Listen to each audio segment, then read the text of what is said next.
excited for in Cursed is the casting of Gustaf Skarsgard as Merlin. Gustaf is an amazing actor with an impressive background, and most of us know him from his role as Floki in Vikings. Today we are going to examine Gustaf in these roles and how they are very much parallel to each other.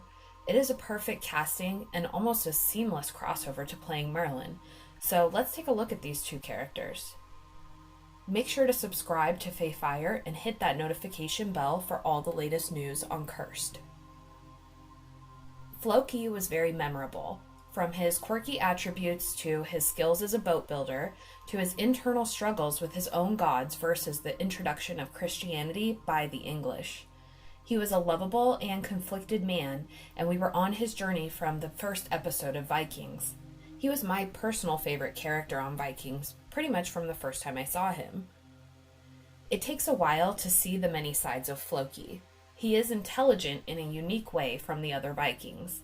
He has a creative and analytic mind, and designs and builds boats for his people that expand their possibilities for raiding long distance. He and Ragnar are best friends, and each help the other become better by utilizing one another's skills. An interesting aspect we see of Floki is his savage raider side, which is a harsh contrast to his quirkiness. I know in Vikings they kind of keep some of the main characters a bit more neutral on their savagery, just to not sully the characters for the viewers, but they did expose us to that side of Floki, and it definitely stuck out in my mind. Floki also has many struggles with Athelstan in particular, who was a Christian priest that Ragnar took from England on a raid. Ragnar learned much from Athelstan, sharing language and learning how to trade with the English, which ultimately strengthened the relationship between the Northmen and England. But Floki ever mistrusted Athelstan and was jealous of he and Ragnar's relationship. He believed Athelstan was lying to Ragnar, even though he had embraced the lifestyle of the Vikings. Ragnar even freed him, and Athelstan chose to continue living with the Northmen. Eventually, Floki's jealousy and mistrust consumed him, and he killed Athelstan, which broke Ragnar's heart. He punished Floki with water torture, but eventually forgave him. Floki had a wife, Helga, who was a gentle and kind, healing soul. She supported Floki, though he was a bit of an outcast in their village. They had a child together, but she died from an illness, and Floki swore he would never again father another child. This broke Helga's heart, and she endured her own struggles that ultimately led to her demise. After her death, Floki believes there's nothing left for him in this world and submits himself to the gods for judgment and deliberation. He sets sail on a boat alone with his raven and floats out to sea from England after the Vikings claim York for a settlement. He floats at sea for a while until he runs out of food and water and sets his raven free. After a storm, he finally washes up on the black sand shores of a new land, and his raven is waiting for him. He wanders the new land for many days and finds it to be the land of the gods. He sees the gods walking there, hears their voices, and feels their kisses in the mists of the waterfalls.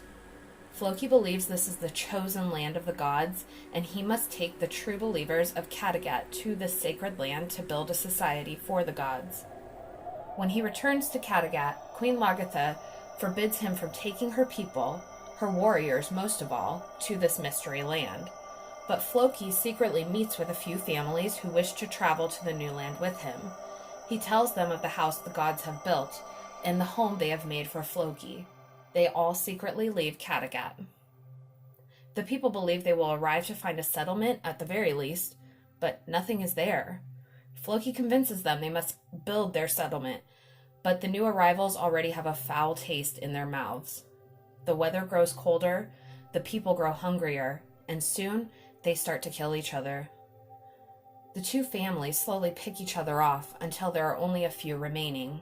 Cannibalism and suicide are just too much for Floki to endure, and he leaves the settlement after some straight-up savage threats to Ketil, the last surviving father of the new land.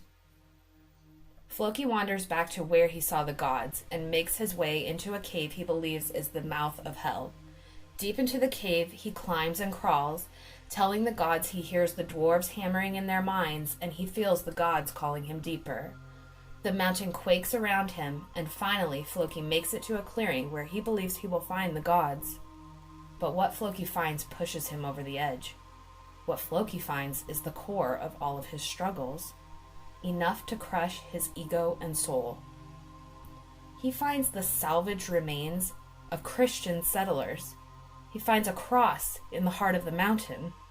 He lets out a guttural wail of heartbreak and hopelessness, utter shock and humor. The gods are laughing at him, and he laughs back until the mountain around him crashes and quakes, and that's the last we see of Floki. Now this is where I find this beautiful transition of Gustaf playing Merlin. Merlin's whole story throughout Arthurian lore is that of keeping magic alive, secretive, uncorrupted, and present as Christianity takes over Britain. King Arthur is the High King of Britain, who joined together the petty kingdoms, tribes, and clans as one, a united Britain, to defend herself from invading Saxons, Northmen, Irish, and Franks, as well as the invasion of the Catholic Church, strong-arming out paganism and the old gods with fire and blood. Merlin has lived for hundreds of years as the most powerful druid and priest of the old gods known to man. He works with different kings as the mage at their court. One of the primary goals of Merlin and the priestesses of Avalon is to keep a presence of the old gods respected at court, as Christianity tries to push them out in order to gain strength and momentum for the Catholic Church. Merlin is shunned by the Fae for betraying them by serving man-blood kings, but Merlin is seen by the man-bloods as one of the Fae. He straddles the line for both, but is always up to some secret work of his own devising. In Cursed, Merlin has lost his magical ability with the creation of the Sword of Power. The sword came from his own body, and with that, his power left him. When Merlin's body produces the sword, it nearly kills him, but Lenore, Nimwe's mother, finds him and heals him by removing the poisonous sword from his body. Lenore and Merlin develop a romance, but ultimately she sends him away when she sees the corruption that comes from the sword. She hides it away in the sunken temple and tells Merlin to leave. However, the sword itself corrupts its bearer with its power. Nimue experiences this when she is able to look into the sword's history. She sees a vision of Myrddin Wyllt, the vicious and corrupted version of Merlin, driven to bloodthirsty savagery by the power of the sword. The sword has even melted to his flesh as part of his own arm. Merlin warns her of this side effect, and that is why he believes the sword should be destroyed. When he finds Nimue is determined not to, he has to change plans. At the end of Cursed, it is Merlin and Morgan who end up with the sword and magically vanish with it after both Nimue and the battle seem lost, and the sword is nearly claimed by the Red Paladins, the soldiers of Christendom. When Merlin takes possession of the sword, his power returns to him.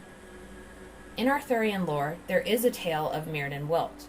He is the wild, hairy man of the woods, and is said to be Merlin, but driven mad. It is said that after losing a battle, he also lost his mind, and into the woods he went for many years, becoming hairy and terrifying, and growing his magical strength until the time he must return for his final battle. Is this where we will see Merlin's story go in the next book of the Cursed series? With the casting of Morgana in one episode of Cursed, I assume we will see a magical transformation of Morgan. I really hope that we will see Morgan and Merlin building their magical strength together and coming back to fight for the Fae. As you may see, there are parallels of Merlin and Floki in their storylines. It is almost a seamless transition to playing Merlin if you consider Merlin's overall arc compared to where Floki leaves us. Floki believes he has lost everything after losing his daughter, then losing Helga. Merlin believes he has lost everything when he loses his power and then Lenore, and even a daughter he doesn't know about. Floki betrays Ragnar by killing Athelstan for his belief in the one god. Merlin betrays the Fae by working for man-blood kings devoted to the Christian god. Floki serves his gods by finding a sacred land and preserving it for the chosen true believers. Merlin serves the old gods by preserving a sacred land chosen by the gods for the Britons of Britain. Floki serves Ragnar, who is essentially a representative for a high king of the Vikings. Merlin serves Arthur, or vice versa, the high king of Britain.